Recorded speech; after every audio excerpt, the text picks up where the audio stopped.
anytime you get a chance to laugh at these guys right here, you know what I'm saying? Which, by the way, got to give a shout out to our buddy Jacob Morley, who created this image. We'll show you the tweet here in a minute, so you guys can go give him a follow if you aren't already. So, breaking news: the Vikings are firing GM. How do we say it, guys? Help me out here. Kwesi Adofo-Mensah. I'm just guessing. I think you I crushed would have said it. Yeah, I'm going to call him Kwesi. All right, I'm just going to call him Kwesi. So, Kwesi, he's out. You guys know this was the analytics dude, right? This was the guy that was all Mr. Analytics, and he's going to come in and revamp this team. And Vikings fans were over the moon about it. Bang! Diana Rossini tweeted out, "Breaking: the Vikings are firing GM Kwesi Adofo-Mensah." A source tells The Athletic. She was the first I seen to break that news. So obviously he is out as the general manager. Boy, this comes. I mean, it seemed like it was just yesterday, Emilio, just yesterday. We were going into the offseason and Vikings fans were at an all-time high. J.J. McCarthy is going to be the freaking truth. This dude is going to be the best quarterback in the draft. We got the guy. Everybody else passed up on the winner. And, of course, 9 showed up instead of J.J. McCarthy, and that was not a good thing, right? So with all that, Emilio, I think there's a little smoke behind the scenes here. I'm going to get Tim's take on this as well.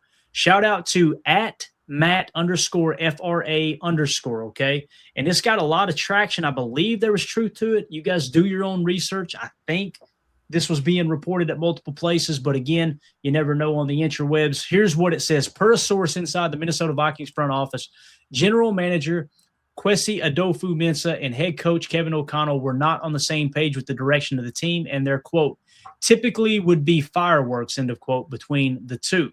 The same source said the entire front office wanted Sam Darnold back in 2025, but Kwesi did not.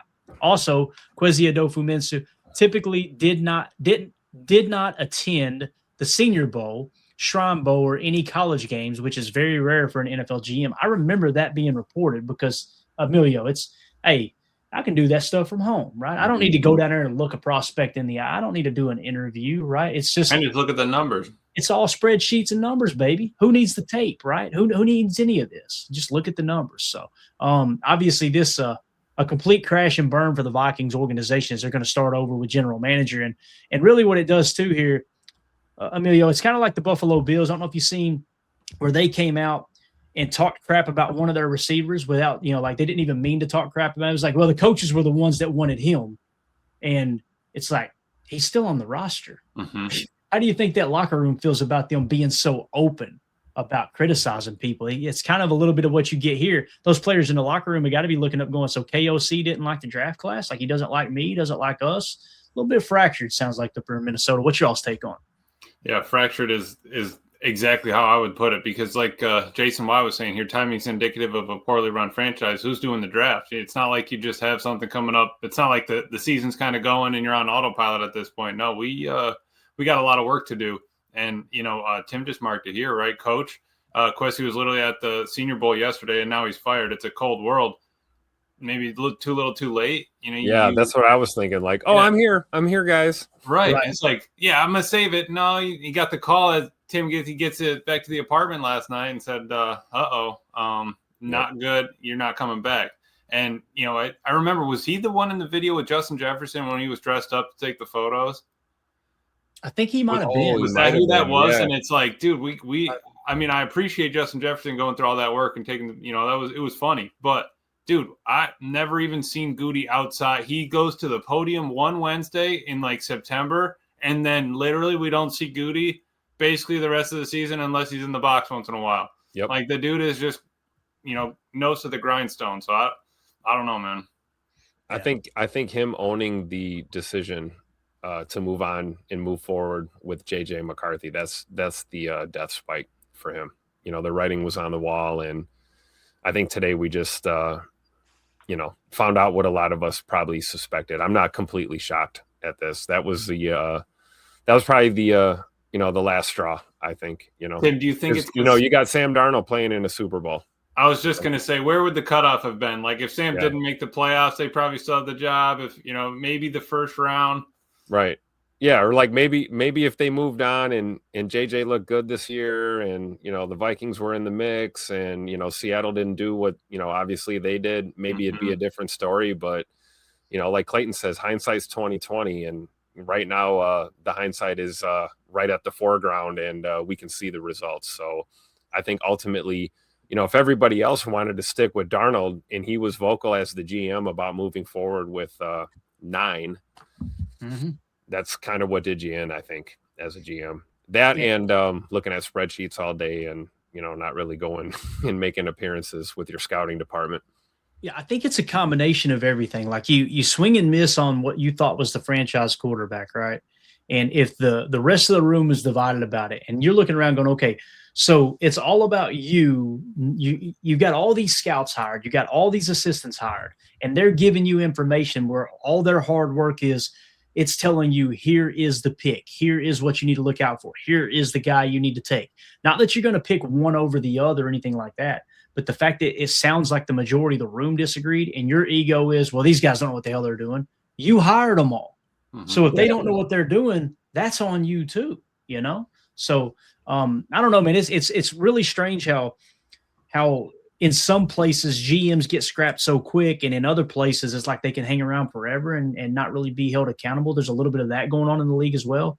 But when you look how this roster was constructed, and as soon as they moved on from Sam Darnold and everybody started picking them to be great this year, I was like, we don't even know what JJ McCarthy is. Like, what you remember us having that conversation, Emilio? It was like, you guys are making it sound like this is a slam dunk that the Minnesota Vikings are just going to run away with the North, right? And JJ McCarthy, and I'm like, you've got a first-year starting quarterback. He was hurt his whole rookie year. That ain't a good sign. I think we would all agree. So you're going to thrust him in. You're going to thrust him right into the starting role and put the franchise. He's going to win another 14 games. Yeah. And then you got Sam Darnold, who just showed you what he is and what he has, right?